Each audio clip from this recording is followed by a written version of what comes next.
So we're going live there. Wait, Mom, I have better one. I have an even better one. Trying to see if I can get this. Wait, let me see if I can find a better one.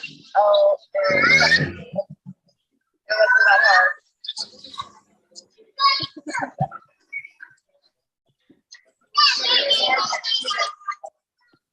We thought you might have been on like a ride or something. We were. That's why I couldn't get you right away. Figured you're on Space Mountain or some Star Wars ride or something. Yeah, that's funny you say it. It's actually Hyperspace Mountain right now because they switched it. Did they? To Star Wars. Yeah. Nice. All right, hold on. I got to start recording and I'll make host.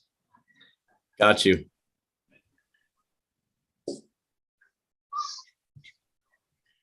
All right, cool. Appreciate you, bro. No problem, man. I am out of here as soon as I learn how to hang up. All right, enjoy, bro. Ooh, I told you it was a work in progress the last week. Barcot, what's going on, brother? Nothing much, man. How you doing?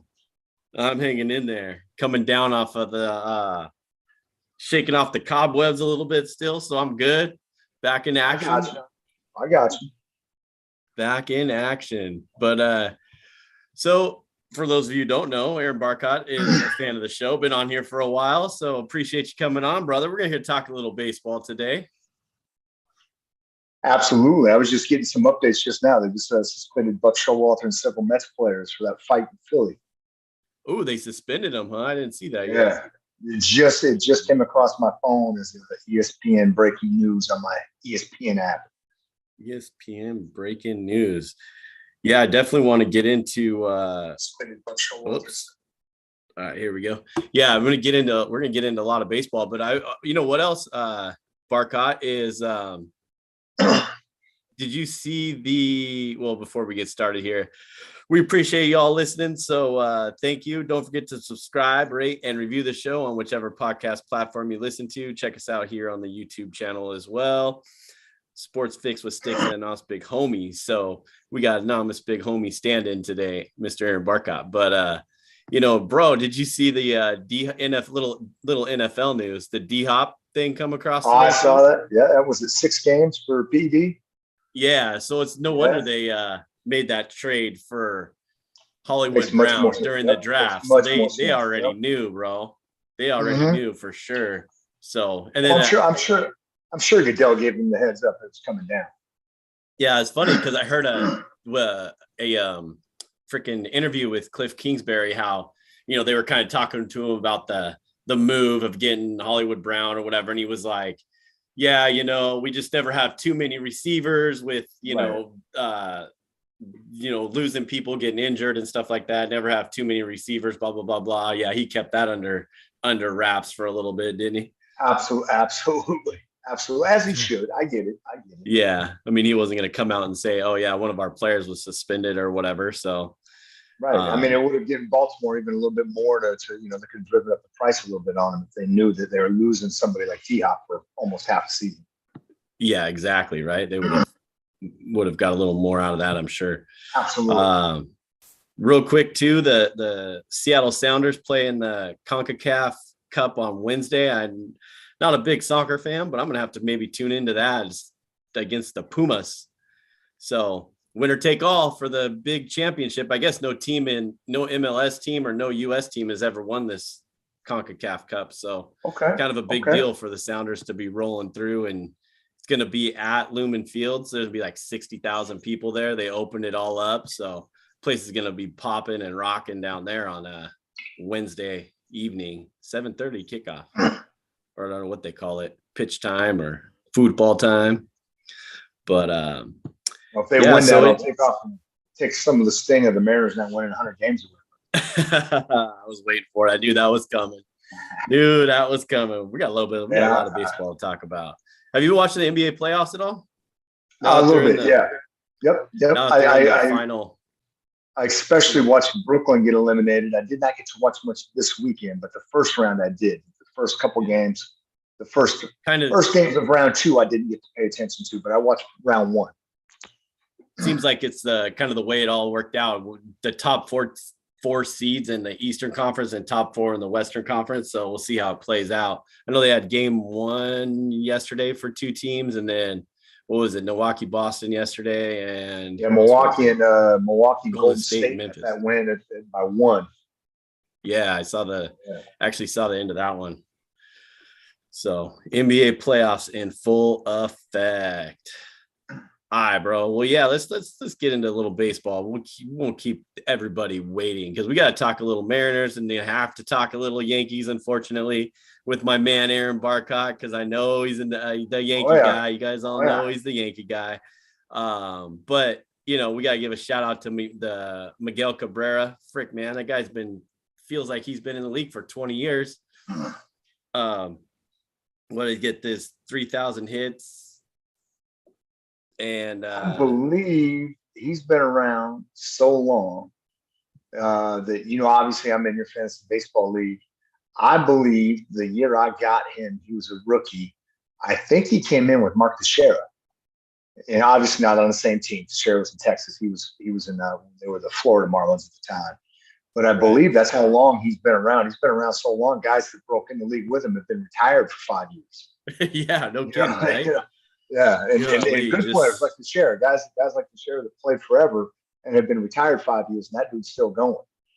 So yeah, he's been around 01, 02. He's pushing 20 years in the league, man. Yeah, it's gotta be crazy. Yeah. Did you? I don't know if I know you've probably seen this, but I thought there were some interesting little stats for the wily old veteran. 3,000 hits, 500 home runs, only 6 players. A-Rod, Palmeiro, Aaron, Will Albert, Albert, and then Eddie Murray. So kind of crazy thing there. And then it has a couple other ones like 3,000 hits, 500 home runs, 300 batting average, just Aaron, Pujols, and Miggy. I mean, the guy's an elite company. So definitely be a Hall of Famer once he's all done and said and done with his career, which would probably be this way. Oh, I actually had some Buck Showalter notes on here too. That's nice. So what did you say? He got suspended? How many games? I didn't see that yet. It says the Lopez kid got suspended 3 games because I don't know. I didn't read the whole article, but it did say, because it just came out as we were on the show. So I didn't read the whole thing. I read the opening paragraph on the breaking news. So I don't know how they proved it, but they said that they could prove the Lopez kid threw it, Kyle Schwarber.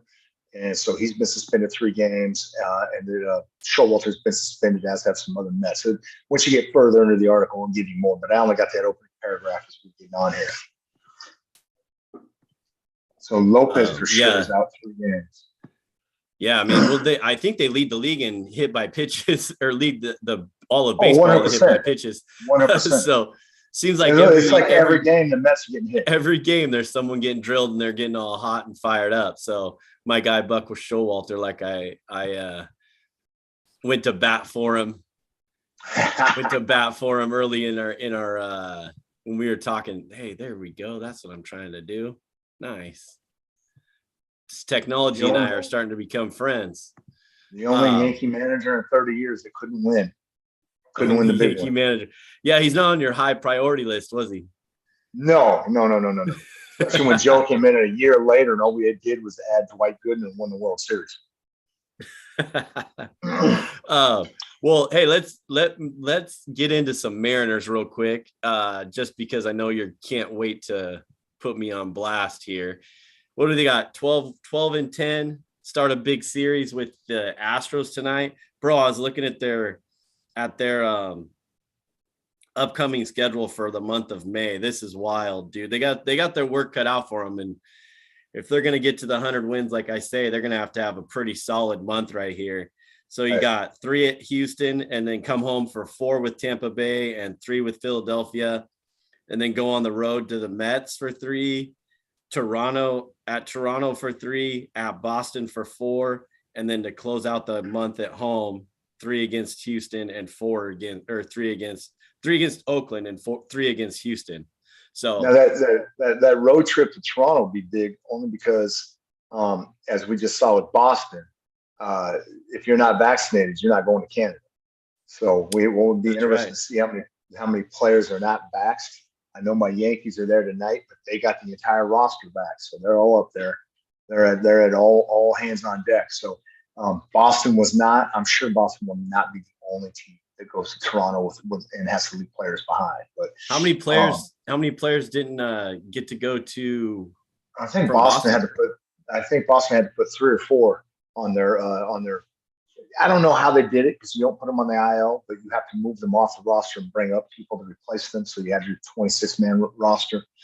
That was another thing that went into effect this week with the 26-man roster. The Yankees had to drop 2 guys down that had just won a game, and the other one had 2 hits in the game, and they had to get dropped so they'd get back down to 26 players. But yeah, that was something Boston. I think they had to leave 4 players off the roster and call people up. So it'll be interesting to see. I mean, I realize it's not a huge thing. It's a 3-game series, but if you've got some young players that you're relying on that aren't backs, that's a big team and a big series to not have everybody there for. So. Right. Yeah. I mean, Toronto and Yankees right up there in the top of the AL East, right? So right. Those 2 teams, and then you go play when you're another team traveling out of, to Toronto to play them. You want your full power and playing against one of the best teams in the 100%. American League for sure.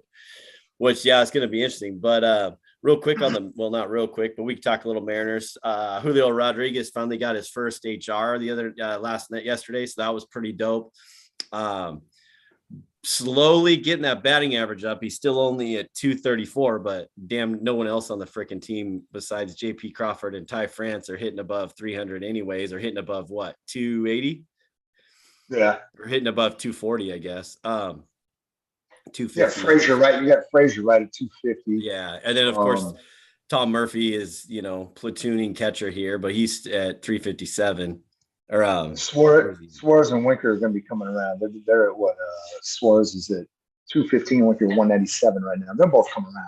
Yeah, that's what I like. I still think Winker hasn't got his first home run yet. Once he gets one, he's hit some good balls. It's just in T-Mobile, I think there was the first home series. He must have hit like 5 that were to the wall, man. And still haven't lost. I'm not going to lose faith in him. It's early in the season. Those 2 will definitely come around and start getting some pop. And then still don't know about Kelenic, man. I still don't know. I mean, he has some good plate appearances and then some other ones that just aren't very pretty. So we'll see what happens there. But is what's a little bit concerning for me, Barcot, and I know you're going to have something to say about this, is the pitching injury. I thought you were going to bring up the Haniger injury. Dude, I forgot. I almost skipped right over him here. Yeah, I forgot about Haniger. Comes back off the COVID IL or whatever, and then first plate appearance gets a hit, but twists his ankle or hurts his ankle, so now he's back on the 10-day DL. I believe, man, that guy. I don't know how long it's certainly not going to be like a half a season thing, but they did say he'd be out a while. It's not going to. So it sounds like it might more be than 10. Yeah, it sounds like it might be a high ankle sprain. So again, not we're not talking like August by any means, but he might be missing most of May kind of thing because it might be a high ankle sprain. Man, that guy can't catch a freaking break. He's had every injury. He's even had just some, the crazy one that ended his season a couple of years back that made it iffy if he was ever going to play again. He's had when he plays, he's productive. I mean, when that man plays, he is productive. But when he gets hurt, he gets hurt. He's not that guy that's got like injuries. He's got the stuff that's going to, he needs another 2 weeks to get himself back in the, baseball form after he's done. He's been out so long every time he gets hurt. Yeah, that's usually what happens to him. So, hopefully he'll be back if it's going to take that month and these guys can start. I mean, like I said, this whole month is going to be pretty big series that they need to win a lot of these series and just stay atop to get to that 100. What was the over under on those guys? I can't remember. It was 83.5 on the Mariners. They were way low this year. They dropped this year. Last year, they won 92? Yeah, 90. Yeah, 90. Okay, and so that was it. I was surprised when we had that conversation that they had an over under of 83 after some major additions. I thought they had a great offseason. That's why I told you I thought probably over on 90 this year. I wasn't riding or dying with a 100, but I did think the Mariners are a 92 win team if they get everything together. However long Haniger's out, that's going to be huge for him. France has been just gigantic for that team right now. 330 plus batting average. They already got 21 ribbies. I mean, he's been fantastic for them right now. So that he's really carried a lot of weight. Well, you and Homie both liked the Angels in our preview show that we did. Correct. You know, Correct. those guys, they ain't messing around up there. You know, I think Shohei's missed today's game. He might miss tomorrow's game too. He's got a little, I think he's got an ankle injury also. But, yeah, and they said his next start on the mound is probably up in the air. Gonna be a miss maybe. So we talked about them, like them being healthy, and just with Trout healthy, Shohei healthy. I mean, you got Rendon. You know, they're leading the AL West right now. So, you know, see how that goes. Trout up until today was just tearing the cover off the ball. Oh, dude, he was. They got shut out. They got shut out. I think he had 2 or 3 strikeouts. But man, he came in, hit like 350 with 6 or 7 home runs. I mean, he was killing it. Yeah, absolutely. He was getting. That's the guy when he gets on fire, he's on fire. Like, you know, speaking of being on fire, like your boy Aaron Judge and those Yankees, man, 9 out of 10, 9-1 in their last 10, so 9 in a row. 9 in a row. Yeah. And they've won 9 in a row. Yeah, and the pitching staff has been shockingly amazing. I didn't know that they would be this good, but I mean, even Garrett Cole's got it back down to a 3-run ERA. I think our boy Luis Severino is at 3.80. That's the highest ERA in the staff. They've got Montgomery going tonight. They're already in the 3rd inning in Toronto to score this game. So the Yankees, 22 games in, are already plus 41 on run differential. Yo, I was looking at 62 runs in 22 games or something like that. That's crazy. And then I think that a lot of that run differential just came over in the last like 5, 6, 7 days too, because I know the Mariners were top. I think they were about plus 20, or they were plus like, maybe it was like plus 14, like before the last week. If I could find it, I'd pull it up. Well, I think they're at like plus 18 now, maybe. Right. But you're right, because the Yankees had a lot of close games early. Lately, it's been, that IKF, man, he's been a huge pickup for us. I don't know why Minnesota flipped him to us. They got him from Texas and then flipped him to us right before spring training. He got a double tonight. He's hitting well over 300. I mean, he's been huge for us. Who was that again? IKF. I can't pronounce the man's name. Kind of Falefa. Falefa, yep. Yeah. So, yeah, man, what was the oh shit, what happened here? I was going to find. They're also, by the way, this is not your daddy's Yankees. It's their pitching staff and their defense. They're the number 1 defensive rated unit in the league. So it's not been the usual where they have like 5 guys on pace for 40 home runs and just mashing them off. They've been fielding it. They're the number 1 defensive rated team, and their pitching staff leads the league in ERA. So they're doing it in ways that teams are supposed to do it to win, not the ways the Yankees traditionally do it, where they just mash the ball and have like a 4.5 run ERA. Right. So they're actually getting some pitching out of it. Well, yeah. I think, man, I can't. I mean, like, I know I was texting you back and forth, making fun of Cole after his first 3 starts, had like a 6 ERA or something crazy like that. But right. You know, the back in the day, and that's how everybody, like you said, not the old Yankees of old, how they would just, give up 5 runs but score 12 or whatever. Right. I think that they're playing all aspects of the game, and quite frankly, I'm a little bit surprised that that they got past the Orioles the second time, because then they play them first early. Lost 2 out of 3. That's 2 of their 6 losses. Yeah, 2 of their 6 are to them, and then they mashed up on Cleveland and Baltimore and the Royals their last 9-game part of this 9-game winning streak. So speaking of winning streaks, well, the freaking Mariners need to go on one tonight, like I said, with playing at Houston. And like you always, like you were saying, Barcot, you ain't wrong. You got to go beat up on your division and make sure you take care of those teams when they play 18, 19 games against each other. So tonight's going to be a good starting point for this next month, because Marco's coming off his hand injury. I forgot to talk about this. Coming off that hand injury, excuse me, that he sustained last week on that line drive starting tonight. So we'll see. I wasn't really impressed with his 83-mile-an-hour cutter the last few starts that gets hit 9 miles, but we'll see how tonight goes, especially against Houston. And I know Altuve's back. He's missed like 12 games. So, they're at 500, and man, I don't know. I know what else I want to say too. Have you seen any of that kid, that Matt Brash kid starts at all? Yes. Yeah. Yep. Gosh, if that kid could find the strike zone, man, he has some good stuff and throwing real well.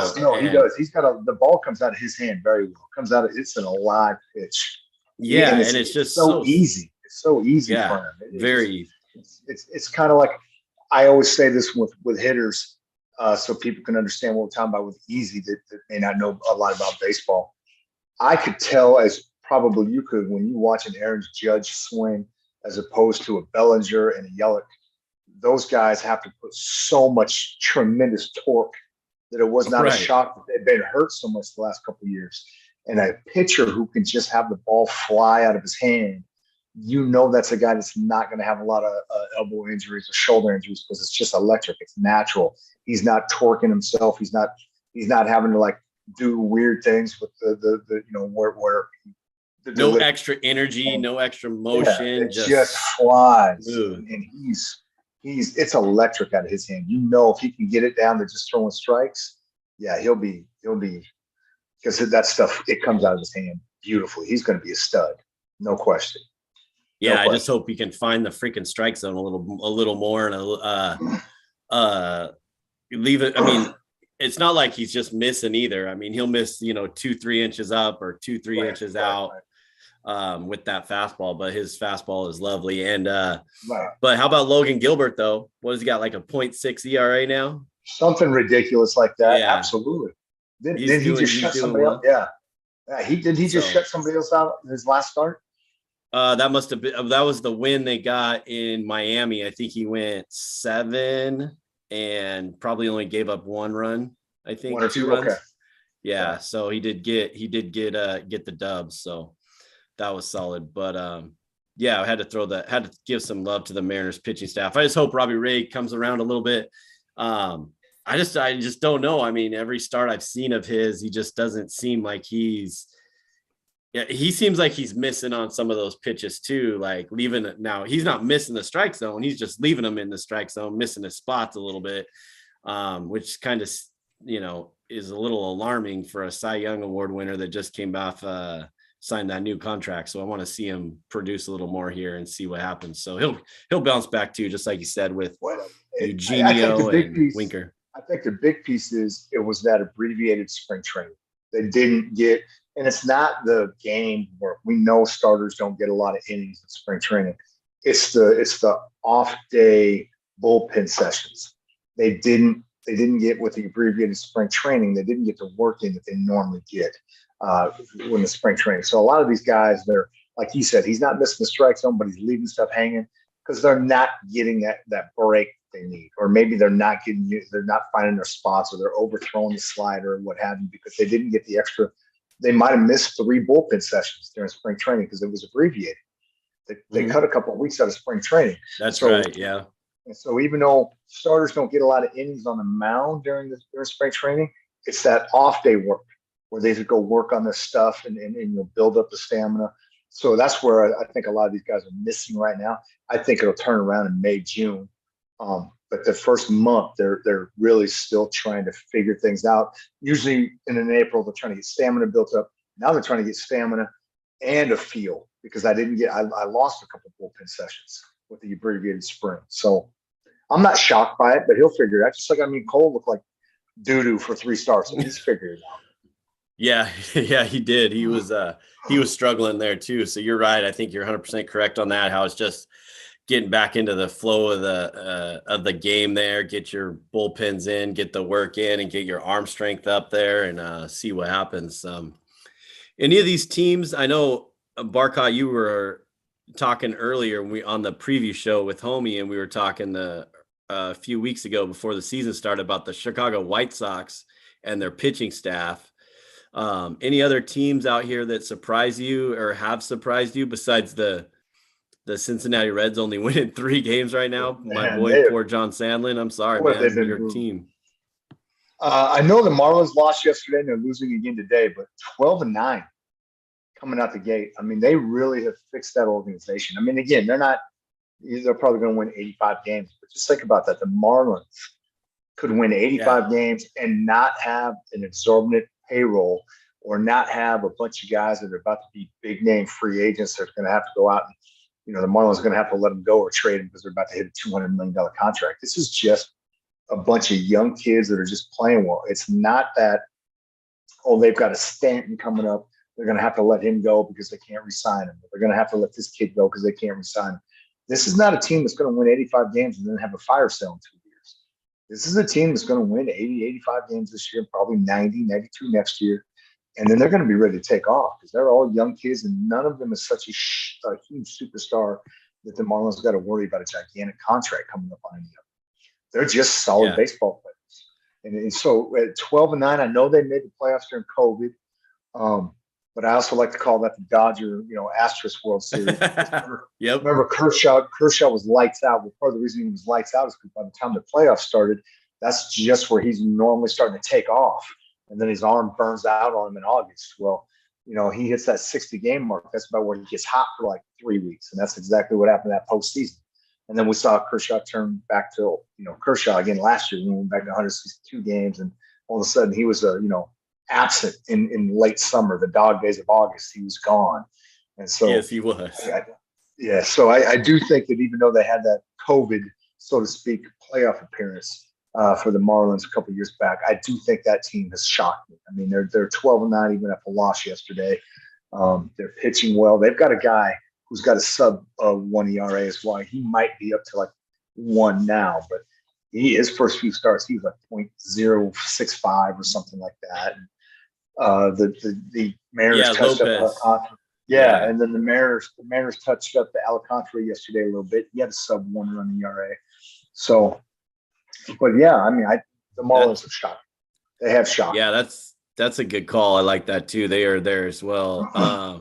What was I just looking at? I mean, do you think, back to the AL East real quick?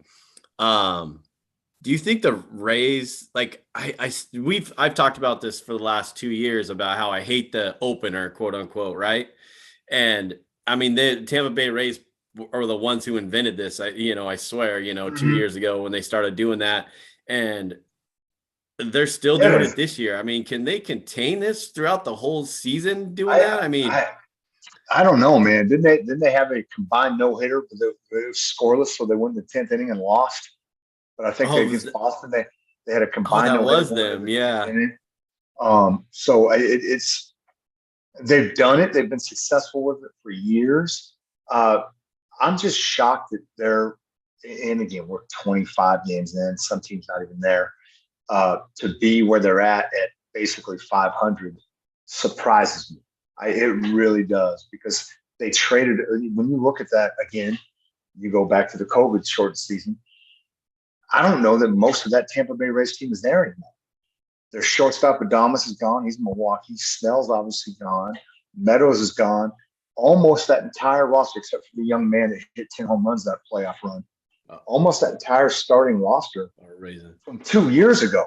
2 years ago. Yeah. I mean, even your boy, the catcher from Seattle that could never hit 200, but would hit 30 home runs. Yeah. I think he's actually out of a job right now, unless he's signed a minor league contract. They let him go. And so no, he's still there. He's doing some pop. Yeah, I think he was actually getting some hits there.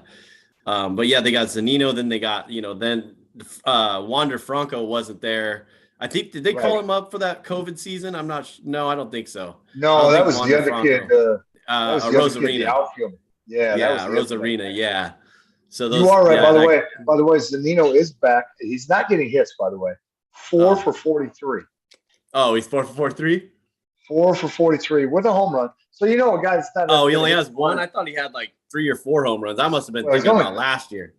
He's only got 4 hits. One of them's a home run. That's my point. Is he doesn't hit a lot, but when he does, he's gonna drive it. But yeah, that team, the Angels, I thought they'd be good. I'm a little surprised at how good they actually are. Like I thought, again, obviously, I thought they'd win more than 92. But to come out as up until today, they lost today. But I mean, they've been one of the top 3 or 4 records in baseball, And so I'm a little not as surprised by them as I am with the Marlins, but they do shock me how well they're playing. I do think that the Mariners, man, because we talked about that, and I think I texted you when Tampa Bay won 100 games last year, and we talked about this on the last time I was on the show. You got to beat up on the dredges of your conference, and Tampa Bay did go 18-1 against Baltimore last year, so that was a 17 games above 500 right there for them. And so Seattle, if they're going to get up to that 95 to 100 win total, they've got to beat up on an Oakland. They've got to take advantage of an Astros team. Texas. Outside of it, Justin Verlander's not as good as they've been. Yeah, exactly. The Rangers, who we talked about last time, spent $500 million in all the wrong places. So I mean, they've got to. They're not going to go 17-1 against the Anaheim Angels, but they're going to have to find a way to go 30 games above 500 between Texas, Oakland, and Houston. So that makes do that. Yeah, that makes 100% sense for sure. And to make it happen and to be a playoff team, they're going to have to do that because they're going to have to contend with, looks like obviously New York, Toronto, and seems like Tampa Bay, and then we're like you said, we're only 20 to 25 games in, but Minnesota, you guys called that. I think you and Homie might have said that. Because Chicago's pitching is bad, and Dallas Keuchel. Remember, I joked last time that I was shocked he was still in the league, and 2 weeks ago, fantasy. Keuchel 2 weeks ago, I picked him up to put in my rotation for a game. That's the game he went 1 inning and gave up 8 earned runs. I mean, you dropped him right away, right after that. Right away, before he could even finish the start. You're like, drop. Yeah, he's like, I'm dropping. It's effective, tomorrow morning when this is done. But that's where they're at. I think the Gelato kid is back, but they're still, And they got that. I mean, they got Dylan Cease and Giolito or whatever. But yeah, Giolito was on the shelf for a minute. Yeah, and then obviously Rondon has gone to San Francisco. So, and you talk about a team that's pieced it together. The Giants, my goodness, how they pieced that thing together yet again. I thought last year was smoke and mirrors, and they're right back up there with the Dodgers again this year. Yeah, and that whole AL West, the Dodgers, the Padres, the Giants, and even Colorado right now, early in the season, only 1.5 back. So, and this is going to kind of like one of those football divisions that we talked about. They beat up on each other and, play them twice in football. You play these guys, 18 times, like you've referenced, Barcot, that, Giants, Padres, Dodgers, Colorado. I mean, they're all going to, just like last year, right? They all held their own destiny in their hands when the Dodgers and the Giants came down to the final week of the season and played each other. So, 100%. But yeah, the Giants are a little surprising too, because nobody expected them to be anywhere, in that vicinity after, not really making any moves, right? And let me say this, another team, and they're not great. I mean, they just got swept by the Yankees. But Baltimore's 18-14. They're 18-14 from a team that lost 100 games last year. And then I look at them up. They're only -22 on run differential. Now, I know people are going to laugh at that and go, well, that's -22 this early. But you're 8-14 and you're competing. Right. Like you've played 22 games and you've only been outscored by basically a run a game. They're not. And a lot of that came from the Yankee series, right? Yeah. And I mean, they were a team that was like below 500, obviously, but right around 8 or 9 runs below, the negative run differential. And my point is they've made huge strides. I'm not suggesting Baltimore's getting out of the cellar in the AL East, but they're not that 52 and 110 joke. Remember, there was 2 years in a row where the Judge year where he hit 52, I think he had 16 home runs against Baltimore. The next year when Torres hit 38 home runs, he had 12 or 13 against Baltimore. They're not, and they gave up like the most home runs in the history of baseball as a pitching staff. They're not that team anymore. I'm not suggesting they're a playoff team by any stretch. Right. Yeah. In the AL East. But you can see they're not that team that, hey, Baltimore's on the schedule. We're just going to go score 40 runs in this 3-game series. That's not what's going to happen anymore. They make you compete now. And again, they're a half game behind Boston right now. They're only a half game behind the Red Sox. They're making strides. And they're not even the worst team in the American League. I mean, they're making strides. So that, again, it's not a Marlins team that's 12-9 that shocks me, but Baltimore's getting better. They're not that just zoo of a team. Yeah, I mean, they got the same record as the Texas Rangers, who spent $300 million or whatever on two players. So, that's just something very interesting to go off of for sure. And who's also shocked me a little bit, and then I'll let you go, but Detroit last year. Detroit was like 10 games under 500, 8 games under 500. They're 7-14 out the gate, man. What is going on with them? I picked them as my playoff team. Yeah. One of my playoff teams. So they weren't bad coming out last year, and that Central is not tough. So I thought, okay, you're almost, you're what, 75 and whatever, 76 and whatever. You're right there in a bad division. They've come out terrible. Now again, it's 7 games under, but it's a .333 winning percentage. You've got to. Something's going on there, and they spent money this year too.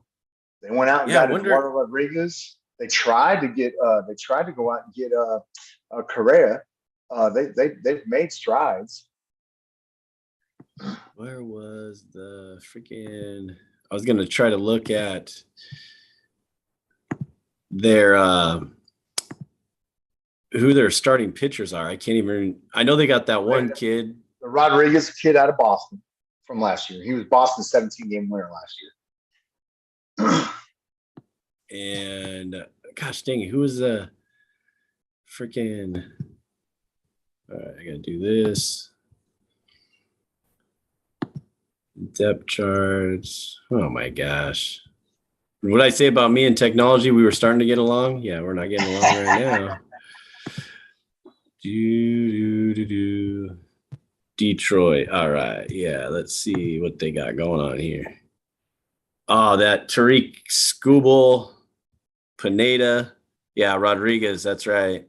But they got Casey Mize, the one that kid. Michael Pineda is still in Major League Baseball. He's still in Major League Baseball. So, but 2 of their guys are on the shelf right now, it looks like. So, yeah, I don't know. They need to figure out some pitching in there to get them back rolling. Hey, speaking of one that was a Yankee Mariner connection, the Mets DFA in Cano today, and they still owe him $33 million. They literally just said, go ahead, take the $33 million, take a walk. I didn't know until I looked him up. As quiet as he's been, he's still a career 300 hitter. I think he's 302 for his career with 300. Career 302? 302 was a career 335, 335 home runs and over 1,300 RBIs. So, I mean, that's a guy that we're not talking Hall of Fame numbers, but if he can find a way to hold on for like 3 or 4 more years, you're looking at 400 home runs, 1,500 RBIs, 300 batting average, which you've got to put him up around 2,500 hits at that point in time.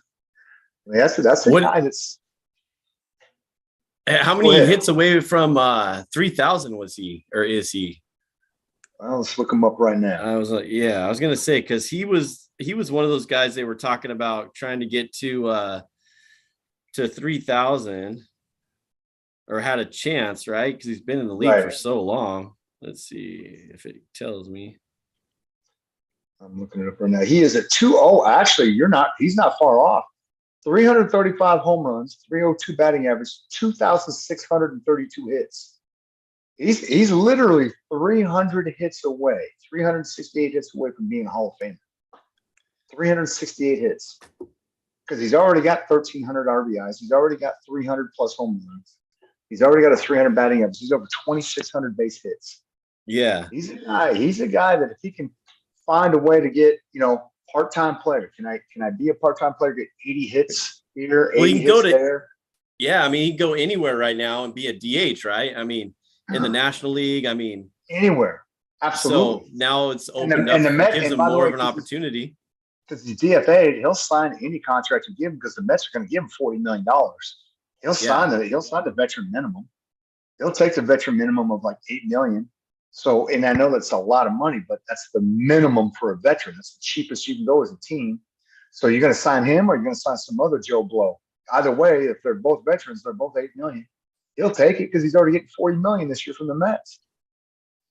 Yeah, I could absolutely see him going to. Can you imagine the Texas Rangers giving a flyer on him? And only need because he's had double-digit home runs the last 3 years. Even in the COVID year, he had 10.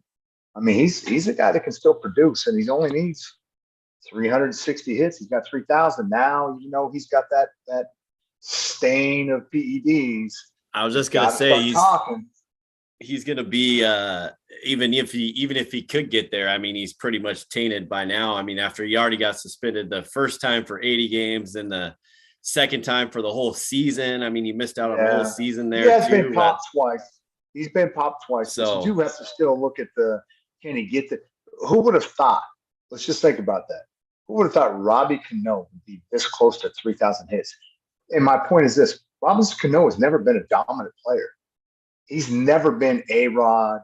He's never been that guy that you put on the pedestal and just say, you know, a Mike Trout. You know what I'm saying? Yeah. He's never even 2,600 hits. He's never been Fernando Tatis Jr. I don't know that he's been better than Fernando Tatis Sr. in terms of the way he was spoken about, and yet he's on the cusp of 3,000 hits. It's got to be the quietest 3,000 hits I've ever seen. Yeah, awesome. I mean, but yeah, that was no one talks about it. Yeah, that was when I saw that earlier too. I wrote that down. I was almost forgot to talk about it. I'm glad you brought that up because that was an interesting conversation. Because, like you said, 100%. I mean, he can go anywhere and get paid the minimum, and someone has to take a flyer on him. I mean, I was listening earlier on the MLB Network, and they were talking about I think they said DHs around the league are hitting less than the whole league's like batting average is like 230, but like DHs are like well below 230. A couple teams had some like first base issues. I think Boston was one of them that they referenced. Like their Boston's first basemen are hitting like 111. So something crazy like that. So I mean, we know Tampa Bay's catcher's hitting 043 or something like that. Yeah, Tampa Bay's 4 base hits on the year. But you know what? That's an example right there where you've got Boston first baseman hitting 111. Zunino 4 for 43, and he's starting tonight for Tampa Bay. So my point is, I'm piggybacking what you just said. I think Cano's still hitting 190 this year, which I know is terrible. But when the league average is 230, and you're still having teams that were in the playoffs a year ago rolling out guys that are 4 for 43. You're going to tell me a non-playoff team like the Pittsburgh Pirates or somebody can't take a flyer? Cincinnati has 3 wins. They can't take a flyer on Cano. I mean, right. even Joey Votto, who has been a fantastic player, has been terrible this year. I mean, they've all been bad in Cincinnati. Like, you're telling me they won't take a flyer on a guy that's about to get 3,000 hits and 460 home runs short of 400, and he's a left-handed bat and they got a small park? Why not? I mean, he just hit 10 home runs as a part-time player last year. Yeah, I mean, I don't know how long it'll take for someone to pick him up. I'd say that someone would have to probably do it, or someone should probably do it in like a week, less than a week, you would think. I mean, if he got DFA'd today and, however that process works or whatever. It's amazing. It's amazing how many of these players that just a few years ago were big names and are nobody. Miguel Sano, remember, he was in that home run derby, had all that power with the Twins when Aaron Judge hit 52 home runs that year. Sano started this year off 0 for 19 with 12 Ks and has become just a role player in Minnesota. He's hurt and they put him on the 10-day IL today, but he's become a role player in Minnesota.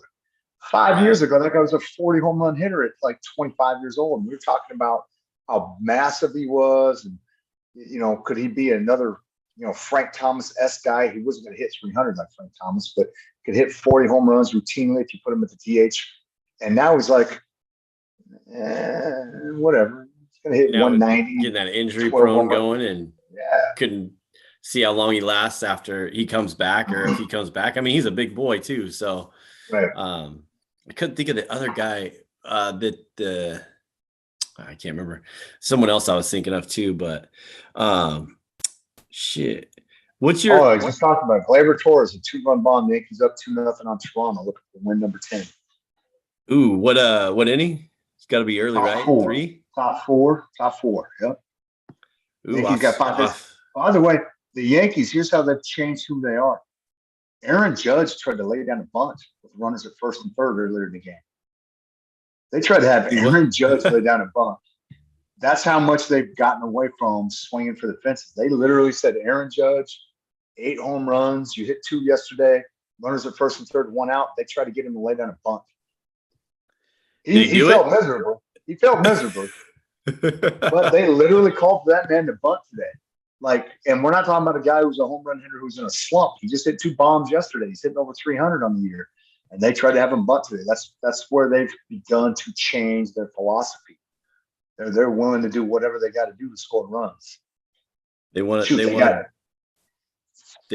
back into that championship talk, man. They do. They got IKF out there playing shortstop with no home runs. When's the last time a Yankee starter almost 30 games into the season had 0 home runs? And we start this guy every day. He doesn't hit home runs. When's the last time the Yankees did that? They got 2 catchers and a shortstop. 2 catchers split time and a shortstop. Those 3 guys had 0 home runs combined. And that's what they are, which I'm not mad at. I'm not mad at all. I mean, they're starting to buy into, hey man, we got to lay down a bunt. We got to advance a runner. We got to hit a sac fly. We can't have 5 guys trying to swing for 50 home runs a year. So I'm excited about it. I got to play some team baseball, baby. Absolutely. Old school. Hey, let's close it out with a little discussion. I want to know your thoughts and hear my thoughts on the robo strike zone or whatever that we talked about a couple weeks ago too. I think we might have touched on it a little bit.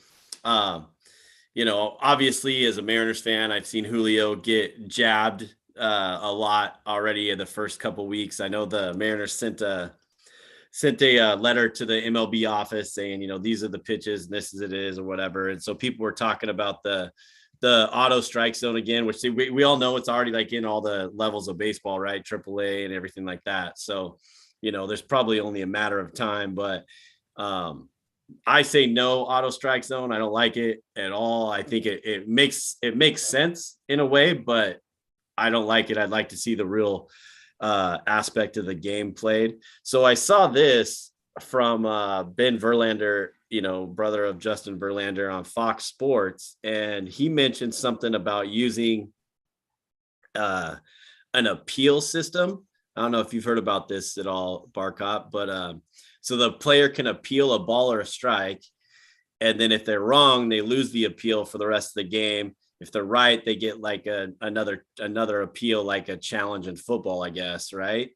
So that kind of seems like maybe a way, but then I didn't understand it. I read through it. I didn't really see if that had something to do, if a pitcher could do that too. And they were talking about the speed of the game and how if it would, I hate that. That's where baseball. That's just too much going on. I hate the conversation about the speed of the game because that's all. See, that's the problem is that baseball has bought into speed of the game. That's not what baseball. Any industry that is successful understands you are who you are. Baseball's not meant to be a fast sport. Look at soccer. Soccer, we don't even know when the game is going to end in soccer because you don't know how much extra you got time. Extra time. But guess what? No one complains because they've bought into who they are and they've sold their sport internationally for what it is. And they've done a fantastic job with it. Baseball is making the mistake of trying to buy into the hype of, let's become ADHD. How do we speed the game up and get everybody's interest? Hey, bro, you have everybody's interest in June, July, and August because football ain't playing, baseball's wrapped up, and hockey's done. You have 90 straight days where half your season is everybody's 100% full attention because there's nothing else going on. Granted, you're never going to pull the numbers the NFL is going to pull. You're just not. You're not. The NBA's got its own issues going on. The NBA's got to deal with this whole, rest thing that's starting to lose numbers because stars are taking too much time off, and now they look sloppy in the playoffs. Baseball has to own what it is. We can't speed the game up. Now, can we do things to create more offense? Absolutely. But you have to institute rules to allow more run production, like the automatic base runner on second base in the extra innings, for example. But you also have to understand that which is going away after this year. So, which I think it shouldn't. It shouldn't, because you like that a little bit. I do, and here's what I do like about it: the pitchers can't complain because it's not an inherited runner, so it doesn't go on your ERA. Okay. Jonathan Guizica last year lost 3 games in the 10th inning. He had a game he lost. He threw 4 pitches. They were all strikes. Runner at second. He had a ground ball to second. Runner advanced to third. 2 pitches later, fly ball to center. Runner scored. Game over. Threw 4 pitches. Game over. Doesn't go on your ERA because it's an inherited runner. You don't. That ERA is that run's not yours. So they can still go out and negotiate contracts with. For him, he lost 3 games. Well, I don't have those 300 runs on my ERA. And one of those games, at least he could throw the tape out. Bro, I got what you wanted. Ground ball to second, pop fly to center. What do you want me to do? It's not my fault as a runner at second base when I walk out there. So I like it because it does add some, you have to make decisions as a manager. What are we going to do defensively right now? And what are we going to do with our pitching staff? You're not going to throw Joe Schmuck who just called up from Double-A with a good team that you're trying to catch in the standings, and they got an automatic runner in scoring position to start the 10th inning. You're not going to throw that kid out there. So I like that one, and it doesn't hurt the pitcher's ERA. They don't get punished for it. But baseball has to own what baseball is. I don't want computers telling me balls and strikes. I love Kyle Schwarber going off on an umpire. Now I realize you got to get tossed for it. I get it, but that's part of the game. And I wish baseball would adopt what they are and just understand. Hey, listen, right now in May, we're not the show. Well, you don't want to be the show. You're starting. Shit, most of your pitchers aren't even going into the 7th inning yet. You're just at the beginning of the year. Let NBA go out and dominate with the playoffs. But in 6 weeks, bro, you're the show for the next 90 days. Why do you need to change what you do? No one cares. The NFL draft is done. The NFL free agency is done. Basketball's done. You get to own June 15th, September 1. You get to own that shit. Now, if you can't sell it and you can't make strides, that's on you. But don't change the game when you're the one sport that gets 2.5 months by itself. Yeah. NBA and football, they don't get 2.5 months by themselves because the NBA kicks off, they tip off in October. NFL only gets 4 weeks before the NBA kicks in. So baseball, you're the only sport that gets 10 weeks to do what it wants to do. That's on you that you can't sell tickets, bro. Shit, Oakland had 3,500 people the other night. Yeah. 3,500 people. Hey, I'm not lying. We have the high A Angels. So we're one step below Double-A here in the Tri-Cities. We average over 4,000 fans. We sell more tickets in Pasco for the Angels high A minor league team than Oakland sells for their major league team. Yeah. Like, that's your fault, not mine.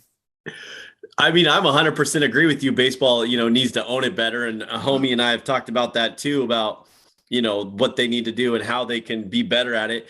And really, what's the difference between what's the average? I don't know what the average game time is this year, like 3 hours. Let's just say 3 hours. What's the difference between 2:45 and 3:15? I mean, 15 minutes here, 15 minutes there. By the way, baseball, how much does commercial breaks, which I know you have to do.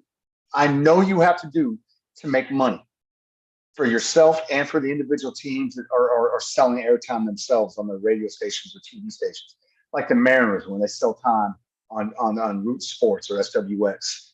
That's they get some of that money.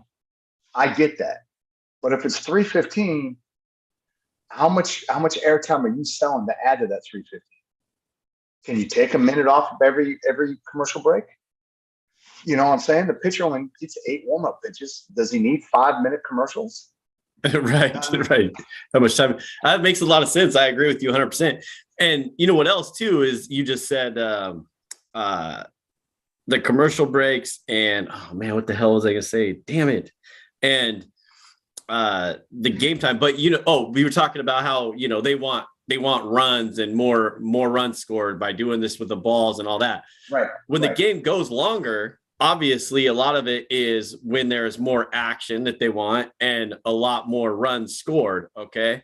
So you got to pick your poison. I mean, if you're going to try to, and I know we've talked about this before, for the last couple of years, a couple times, but taking, like you said, a minute off the commercial to get the game moving is the way to go. Not trying to just say that, a robot strike zone is going to change that, or, not letting a team, not letting a batter step out of the batter's box for 20 seconds and get called out or whatever that rule is that they're doing in like low A ball or low minor league level.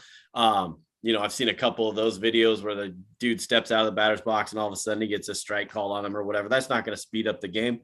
And plus, don't you want your athletes to be comfortable and be able to, as a hitter, you want to be able to I mean, I get it. There's the Nomar Garcia Parra thing where he did his wrist gloves and all that. And, modesty, everybody has their own little thing, yeah. but yeah, I mean, it's just, what's the difference in my opinion? What's the difference between 2 hours, 45 minutes and 3 hours, 15 minutes on a typical game? And if we cut out a minute in every commercial break, and we're not even talking about pitching changes, just between innings, that's a half inning. When we transition from the bottom of the first, top of the first, bottom of the first, top of the bottom of the first, top of the second, you take 1 minute off, you've cut 17 minutes off that 3 hour and 15 minutes. You're down to 2 hours and 58 minutes. I mean, you've already saved it. What is a robot strike zone is not speeding this up. It's just not going to do it. So, but I hear you, brother. I hear you. I guess I just don't. I guess I disagree with the runner on second base. I don't like that. Which I'm glad you said it. Like we said, it's going away next year. They did do the 9-inning double headers now again this year. They don't have the 7. So I hated and what I hated with the 7-inning one was, and this is where baseball doesn't get it. You make doubleheader 7 innings, and we had this happen last year. Somebody throws a no-hitter. I believe Arizona threw a no-hitter and a one-hitter back-to-back in a doubleheader. And then you don't call it a no-hitter because it wasn't 9 innings. Wait a minute. You changed the rules. Right. Then you should have been, forethought enough to think, well, what happens if we say a game's are 7 innings in a doubleheader and somebody throws a no-no? Well, that's got to be a no-no. You just got to say, Homie and I had that discussion. I know we did about that too. You might have been on there as well.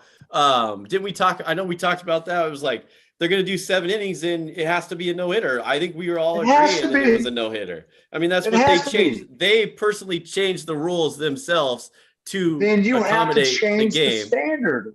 Right. Then you change You're going to change the rules and change the standard. That was dumb. That's where baseball just doesn't get it. That's where they make those mistakes. And it's like the sticky thing last year where we're going to start suspending people in the middle of the season. Whoa, brother, that was not a rule in March. Right. That's not 100%. a rule in March. Now, if you want to make it a rule today, and people forget, when the NFL started drug testing, the NFL said it like this: we don't care what you did up until the day you take your drug test. But from that moment on, you got to be clean. Baseball, remember, they went backwards and they were like, we got to investigate Bonds and McGuire and Sosa. No, the NFL was literally adapting the rules at the same time. They're like, hey, we don't care. We don't care about what you did last week. Drug testing starts today. That's where we care. And it's the same 100%. Thing with the sticky stuff. Yep. The sticky stuff, that was dumb too. 100%. That was, you can't implement something in the middle of a season and then, and then to start, checking them and frisking them like they did last year. And then, and literally implemented that now. Tomorrow. What's that? they said, we're checking you starting tomorrow. Bro, do you know how many people are going to get hurt now? Come out and say, hey, next year this changes. And then everybody starts to make their adaptations. We're going to start adapting, and pitchers are going to get away from it, and they're going to start to learn how to pitch without it. But you can't tell, a Garrett Cole, a Clayton Kershaw, and these guys, hey, tomorrow, your next start, you better figure this shit out. Right. No, I'm going to throw my arm out trying to figure shit out. No, that made zero sense to me when they started doing that. I know Homie and I were hot on that too. We're just like, that doesn't make any damn sense. The idiots. Baseball is, they have a lot of things they need to fix and implement better, and just the way they do things and come about it. It's ridiculous. If they want people to watch and tune in, then they can, they've 100% agree with you, Barcot, that, they have those 3 months to do it and do it right. They get the All-Star game all to themselves. When they have the All-Star game, they are literally the only thing going on that week. Another sport. There's not another sport being played. Unless somebody wants to watch NASCAR over the Major League Baseball All-Star game, hey, good on you, brother. I mean, go watch NASCAR. I don't do that stuff, but that's literally their only competition is NASCAR at All-Star game time in July. That's it. Well, MLB, we got you. We could, we just gave you some pieces on how to make the game better and how to fix it. And just like when Homie's on here, it's exactly what we do. We fix a lot of things. So anything else you got, brother? Nah, man. Toronto's tied it up 2-2 bottom four. I'm going to go throw my phone bottom four. Well, bottom one, and Marco has 0 outs and a guy on first and second already. Hey, man. Struggle, man. I don't know. I'm going to tune in and finish this. So I just hope Marco pulls through and comes out, man. I just need him to bounce and get this this month started off right after the win yesterday. They need to keep it going like we discussed, man. This is wild. This is crazy. And Bregman just hit one foul. But hey, Barcot, appreciate you coming on, man. Pasco's greatest high school basketball coach ever. Maybe the best women's basketball coach in the state. My guy, Aaron Barcot. Appreciate you, bro. Love you, brother. Love you too, man. Don't forget to subscribe, rate, and review the show on whichever podcast platform you listen to. Go to Thunder.com for more podcasts and online content, and follow me on Twitter at Stix015. Aaron Barcot, appreciate you, man. We'll talk, bro. Absolutely, man. Take care of yourself. All right, you too, Doc. Talk to you later. Later. Let's see.